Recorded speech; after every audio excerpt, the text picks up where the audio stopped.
Hey everyone, I'm Calvin.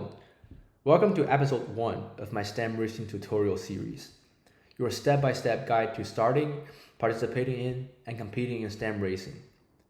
By the end of this episode, you will know what the competition is, how to get your school affiliated, how to form a team, and what roles you need to fill to actually ship. Our keyword for today is simple: finish bigger than fast. We love speed, but finishing with a complete, compliant, well-run program wins for seasons. Here's a quick intro so you know why you should listen to me. I'm the founder and president of the TVT STEM Racing program. We formed multiple teams and competed across North America.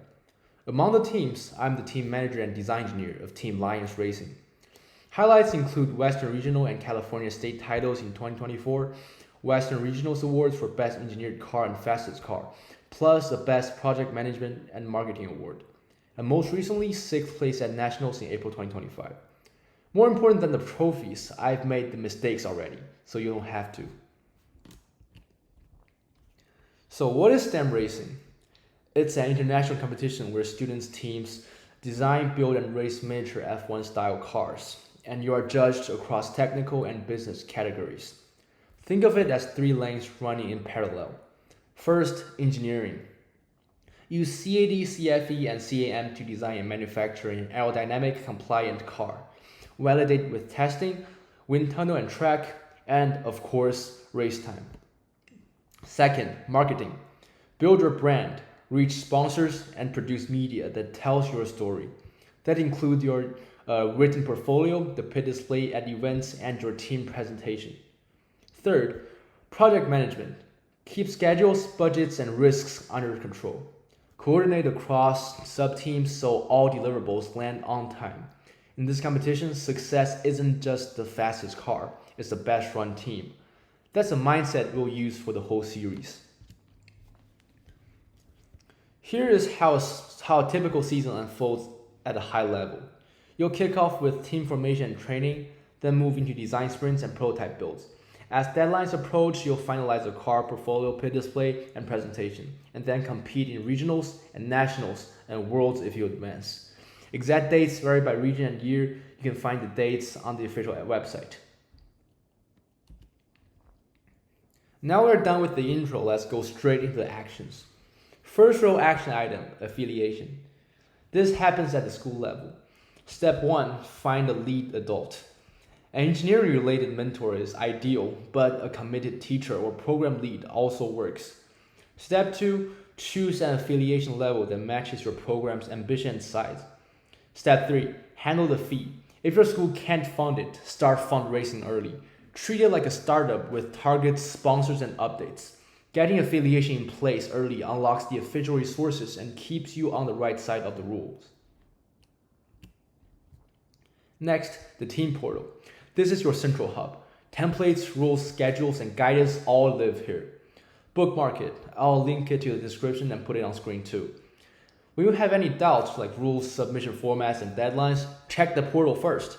It's a single source of truth, and this is where you can download the regulations, formulated part files, getting student accounts for professional softwares like Autodesk Fusion 360 and ANSYS CFD. Here's one thing I found really useful when I started without any clue about the process. You can access the virtual training guide under the resources tab in the portal. It includes 8 units that can give you a clear picture of the game. It's an introduction from an official perspective, so I recommend you to check that out. STEM Racing will also host periodic info sessions to follow up the progress in seasons. Alright, now let's form your teams. Target 3 to 6 people to start. Small enough to move fast, big enough to cover the roles. The key is role clarity. Get the right person doing the right thing. The official example includes team manager, manufacturing engineer, design engineer, sponsorship and marketing manager, graphic designer, and resource manager. You don't need all 6 on day 1, but you do need the capabilities. If you're running lean, we'll combine roles. More on that next. Last season, we followed this lineup, and it worked pretty fine. However, this season, I want to make the communication more compact, so I'll do 5.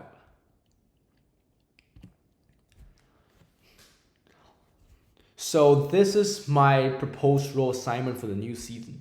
I have two technical roles, design engineer and manufacturing engineer, and three non-tech roles, team manager, sponsorship and marketing manager, and graphic designer. Lastly, there will be a team captain that fills one of the functional roles. Captain is not an additional role. Pick a lane you can own while orchestrating the rest.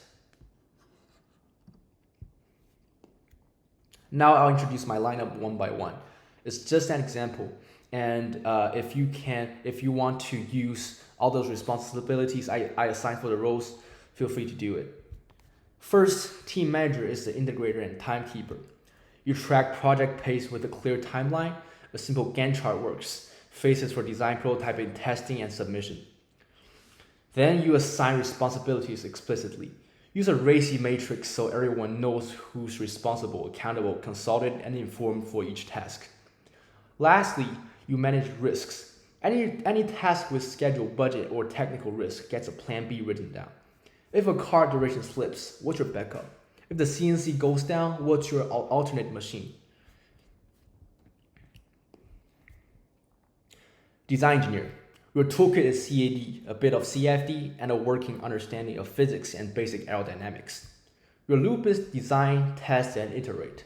Model the car, check compliance against the tech regulation early and often, which is super important. I can't address more. Then send for analysis and prototypes. When you test in a wind tunnel or on track, your goal is to learn quickly.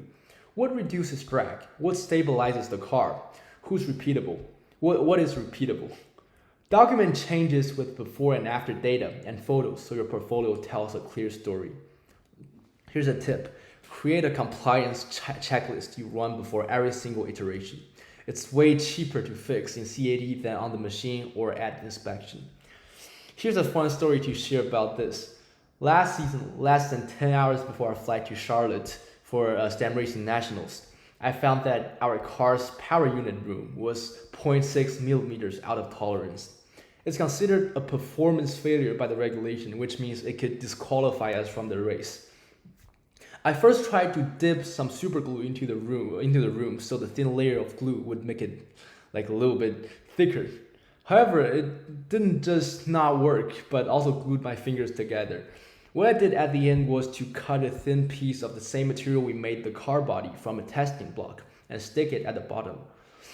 So it's considered another failure since we added additional material to the integrated CNC body, but at least we avoided the disqualification. We could have avoided that if we run through the compliance checklist more carefully, so please don't forget about that. Next, manufacturing engineer. You turn pixels into parts. You use CNC routers and 3D printers to produce the components. You should prioritize fast prototypes. As soon as the design engineer hands you a version, make it, measure it, and feedback any manufacturing issues, surface finish, tolerances, or tool access, so design can refine. Standardize your CAM setups. Reusable toolpath and fixtures save time across iterations. Then keep a build log. Machine settings, materials, failures, and fixes, so you can reproduce success under pressure. Your speed enables the team's learning cycle. If prototypes stall, the whole team slows down. Sponsorship and marketing manager. You fill the program and grow the brand. In a short sentence, you get the money. Social media side, you post at least twice a week. The most basic ones, like progress shots, testing clips, and sponsor shoutouts, are good ideas. However, you can also come up with cool ideas to market your team, such as donation concert or cool collaborations with your sponsors. You should also make some sponsorship outreach. Build a clean business portfolio. Define sponsored packages and pitch with specifics. What their support funds and what visibility they receive. The manager should also do the marketing and pitching. Rehearse the team presentation, align it with your portfolio narrative so judges hear one story across every touch point. Also, one tip, treat sponsors like partners. Send quick progress emails, photos of their logos in the pit, and event results. That's how you keep support year to year. Lastly, graphic designer. You make the work legible and compelling. You need to create a brand system. like logo, colors, fonts, and templates. Keep everything consistent. Pit display and promotional assets, posters, video, and the physical booth design. You should also do documentation. This is super important. Film and photograph everything. Bills, tests, meetings, whiteboards. These assets power your social portfolio and presentation, and they prove process, not just results. A great graphic system elevates the whole team. Judges will notice when your engineering and your communication both feel professional. Okay, let me put the puzzle together. The team manager runs the plan and risks. Design and manufacturing close the technical loop. Design something, make it, test it, and iterate. Sponsorship and marketing manager brings in resources and reaches your audience.